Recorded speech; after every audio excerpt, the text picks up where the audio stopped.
जय हिंद दोस्तों। मैं मोहित सर। आज का हमारा टॉपिक है उत्तर प्रदेश से पूछे गए प्रश्न जो 2018 में, 2019 में, 2013 में जो आए हुए क्वेश्चन को हमने लिया है और पूछे गए जितने क्वेश्चनों से रिलेटेड जितने भी क्वेश्चन बनते हैं हम उनको डिस्कस करेंगे। तो आओ स्टार्ट करते हैं आज का टॉपिक। भारत में निम्नलिखित में से कौन से शहर से कर्क रेखा सबसे दूर है? गांधीनगर, रांची, अगरतला, भुवनेश्वर। इनमें से कौन सा शहर है जो कर्क रेखा से दूर है? गांधीनगर, ये गांधीनगर भी आपके कर्क रेखा के पास पड़ता है। रांची भी आपके कर्क रेखा के पास पड़ता है और अगरतला भी कर्क रेखा के पास पड़ता है। और ये जो आपका भुवनेश्वर है और ये भुवनेश्वर है उड़ीसा में पड़ता है और उड़ीसा से कर्क रेखा नहीं गुजरती है। और कर्क रेखा आपके 8 राज्यों से होकर गुजरती है। जो 8 राज्य हैं आपके गुजरात, राजस्थान, मध्य प्रदेश, छत्तीसगढ़, झारखंड, वेस्ट बंगाल, त्रिपुरा और मणिपुर, ये आपके 8 राज्यों से होकर कर्क रेखा गुजरती है। और उत्तर प्रदेश की अगर हम बात करें तो उत्तर प्रदेश का कौन सा जिला है जो कर्क रेखा के सबसे पास में है? तो जो सोनभद्र जो जिला है ये आपके कर्क रेखा के सबसे पास पड़ता है। ये भी आपका एक क्वेश्चन पूछा गया था। और निम्नलिखित में से भारतीय राज्यों में से कर्क रेखा नहीं गुजरती, यहाँ नहीं पूछा है। तो राजस्थान से गुजरती है, त्रिपुरा से भी गुजरती है और मिजोरम से भी गुजरती है, लेकिन उत्तर प्रदेश से नहीं गुजरती है कर्क रेखा। तो इसका राइट आंसर जो डी हो जाएगा। हिमालय का तीसरा सबसे बड़ा शिखर कौन सा है? Mount Lhotse, mount Makalu, mount Fuji या माउंट कंचनजंगा। तो हिमालय की तीसरी सबसे जो ऊंची चोटी है वो कंचनजंगा है। और जो कंचनजंगा है ये भारत में है और भारत में ये सिक्किम राज्य में है। अगर हम हिमालय की अगर बात करें, तो हिमालय की सबसे जो ऊंची चोटी माउंट एवरेस्ट, जिसकी जो लंबाई है वो 8850 मीटर है। कितनी है? 8850। और केटू है जिसको गॉडविन ऑस्टिन कहते हैं, इसकी जो ऊंचाई है वो 8611 मीटर है। और कंचनजंगा की जो लंबाई है वो 8598 है। ये तीसरी सबसे ऊंची चोटी है हिमालय की। पहले नंबर पर एवरेस्ट, दूसरे पर केटू और तीसरे पर आपकी कंचनजंगा। और ये भारत में है, ये सिक्किम राज्य में है और ये आपकी जम्मू एंड कश्मीर यानी लद्दाख में जो पाक अधिकृत क्षेत्र है उसमें है। और माउंट एवरेस्ट जो है वो आपकी नेपाल में है।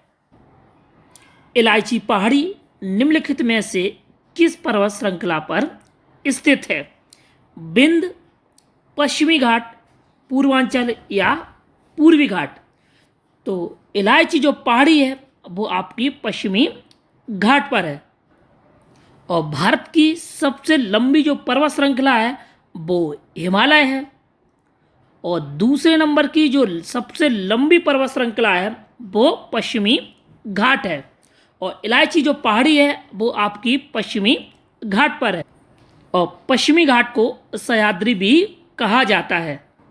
और इलायची पहाड़ी को कार्डामम के नाम से भी जाना जाता है। और जो कार्डामम जो पहाड़ी है ये आपकी केरल और तमिलनाडु की सीमा पर स्थित है।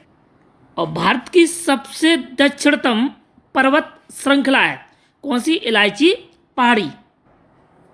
निम्नलिखित में से कौन सी नदी यमुना की सहायक नदी नहीं है? यहाँ नहीं है पूछा। अक्सर करके बच्चे यहाँ पर भी कंफ्यूज हो जाते हैं, वो आंसर हाँ में करके आते हैं लेकिन यहाँ पर नहीं बोला है। और कैन ये यमुना की सहायक नदी है, बेतवा भी यमुना की सहायक नदी है और चंबल भी सहायक नदी है, लेकिन कल्याणी उसकी सहायक नदी नहीं है। लेकिन गंगा की सबसे बड़ी जो सहायक नदी है वो यमुना है। तो इसका राइट आंसर डी हो जाएगा। निम्नलिखित में से कौन सी नदी बंगाल की खाड़ी में नहीं गिरती है? यहाँ बच्चे अक्सर कंफ्यूज हो जाते हैं, आपसे हम बोल रहे हैं यहाँ नहीं अक्सर करके बोलता है, इसका भी आपको पढ़ते समय ध्यान रखना है। कौन सी बंगाल की खाड़ी में नहीं गिरती है? नर्मदा, कावेरी, कृष्णा, गोदावरी, ये सारी की सारी नदियाँ जो हैं वो बंगाल की खाड़ी में गिरती है, लेकिन नर्मदा और ताप्ती नदी है ये अरब सागर में गिरती हैं। इसका जो राइट आंसर हो जाएगा ऑप्शन नंबर फर्स्ट। निम्न में से कौन सी नदी भारत में ब्रह्मघाट पर कर्णाली नदी से जुड़ती है और घाघरा नदी बन जाती है? राप्ती, गंडक, शारदा नदी या सरयू नदी? तो इसका जो राइट आंसर हो जाएगा शारदा नदी। और ये जो नदी है उत्तराखंड से निकलती है और ब्रह्मघाट के निकट कर्णाली नदी से जुड़कर ये घाघरा नदी बन जाती है। तो इसका राइट आंसर हो जाएगा ऑप्शन नंबर सी। गोदावरी नदी का उद्गम स्थल किस राज्य से है? मध्य प्रदेश, छत्तीसगढ़, महाराष्ट्र या उड़ीसा? तो इसका जो राइट आंसर हो जाएगा ऑप्शन नंबर सी, इसका महाराष्ट्र। और गोदावरी जो नदी निकलती है वो त्र्यंबक महाराष्ट्र से निकलती है। भारत की सबसे बड़ी मीठे पानी की जो झील है वो कौन सी है? डल झील है, लोकटक, चिल्का या बुलर? तो भारत की मीठे पानी की सबसे बड़ी जो झील है वो बुलर झील है, और जो चिल्का झील है ये आपकी उड़ीसा में है, और लोकटक झील है ये आपकी मणिपुर में है, और ये जो डल झील है ये जम्मू कश्मीर में है।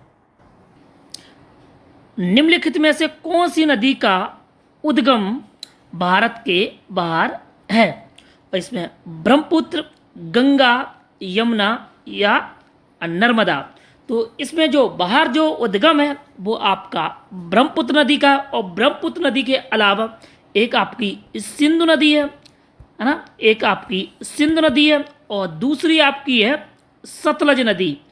सतलज नदी यानी कि कुल मिला के आपकी भारत की 3 नदियाँ ब्रह्मपुत्र, सिंधु और सतलज, 3 नदियों का जो उद्गम हुआ है वो भारत के बाहर हुआ है। और ये इसका जो ब्रह्मपुत्र नदी का जो उद्गम है वो चेमा युंगडुंग ग्लेशियर से है। चंबल नदी किन किन राज्यों से होकर बहती है? महाराष्ट्र, गुजरात, मध्य प्रदेश, उत्तर प्रदेश, मध्य प्रदेश, बिहार, उत्तर प्रदेश, मध्य प्रदेश, राजस्थान या उत्तर प्रदेश, मध्य प्रदेश, उड़ीसा? तो इसका जो राइट आंसर हो जाएगा ऑप्शन नंबर सी, यानी कि मध्य प्रदेश के मऊ से निकलती है और इसके बाद राजस्थान में जाती है, इसके बाद उत्तर प्रदेश में आती है, और उत्तर प्रदेश में ये इटावा के पास यमुना नदी से मिल जाती है। तो ये 3 राज्यों से होकर गुजरती है, मध्य प्रदेश, राजस्थान और उत्तर प्रदेश। निम्नलिखित में से कौन सी मृदा कपास की खेती के लिए उपयुक्त है? लैटेराइट मिट्टी, जलोढ़, काली मिट्टी या लाल मिट्टी? जो कपास की खेती की जाती है वो काली मिट्टी में की जाती है, इसको रेगुर मृदा के नाम से भी जाना जाता है। और जो काली मिट्टी सबसे ज़्यादा होती है वो आपकी महाराष्ट्र के अंदर होती है।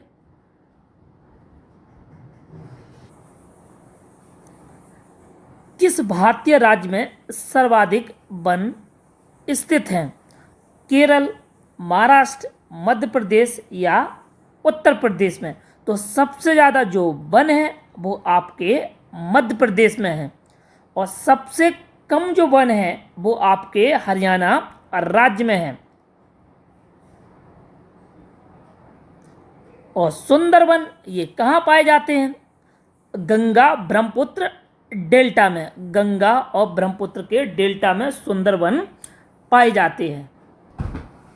नीलगिरी खापली भारतीय अनुसंधान संस्थान द्वारा जारी निम्नलिखित में से फसलों में किसकी एक उच्च उपज वाली किस्म है? चावल, चाय, सरसों या गेहूं? इसका जो राइट आंसर है गेहूं है। ये गेहूं की किस्म है। और नीलगिरी जो खापली है ये आपके दक्षिण भारत में की जाती है और इसकी जो किस्म की जो खेती की जाती है वो मुख्य रूप से कर्नाटक राज्य में की जाती है और महाराष्ट्र राज्य में ये खेती की जाती है। निम्नलिखित में से कौन सा विकल्प भारत में रबी फसल का एक उदाहरण नहीं है? सरसों, गेहूं, कपास और जौ। तो इसमें जो आपका जो राइट आंसर है यानी ऑप्शन नंबर सी इसका राइट आंसर है। और जो कपास है वो आपकी एक खरीफ फसल है। भारत सरकार का अधिकृत ने कहा है कि एपीडा कृषि क्षेत्र के निम्नलिखित में से किस पक्ष से संबंधित है? समुद्री खाद्य पदार्थ विपणन से है या फिर कृषि व्यापार क्षेत्र का सृजन से है या प्रसंस्कृत खाद्य उत्पादन का निर्यात करने से है या कृषि अर्थव्यवस्था को पुनर्जीवित करने के लिए है? तो इसका ऑप्शन नंबर इसका सी इज राइट आंसर हो जाता। और एपीडा क्या होती है? ये एपीडा एक संस्था है निर्यात करने के लिए और इसकी जो स्थापना की गई थी संसद के द्वारा 1985 में इसकी स्थापना की गई थी। निम्नलिखित में से कौन सी गेहूं उच्च पैदावार देने वाली बीज किस्म है जिसका भारत हरित क्रांति में योगदान था? तो इसका जो राइट आंसर है लरमा और रोजा एक ये किस्म है गेहूं की। और जो हरित क्रांति हुई थी वो 1966 और 67 में हुई थी और गेहूं की दो किस्मों का प्रयोग किया गया था। एक आपकी लरमा और रोजा किस्म है और दूसरी इसकी सोनारा यानी कि सोनारा इसकी एक किस्म है। इन दो किस्मों का प्रयोग किया गया था हरित क्रांति में। मध्य प्रदेश में खेती की कृषि विधि यानी कि झूम कृषि को भी कहते हैं।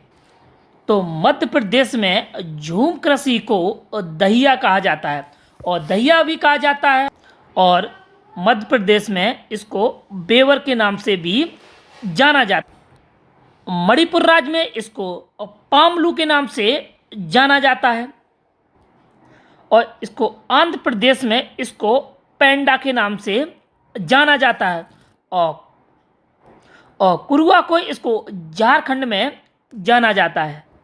और जितने भी हमने प्रश्न लिए वो आए हुए प्रश्न हैं। और हमारा कंटेंट आपको कैसा लगा? आप हमारे वीडियो को लाइक, सब्सक्राइब और कमेंट जरूर करें। धन्यवाद।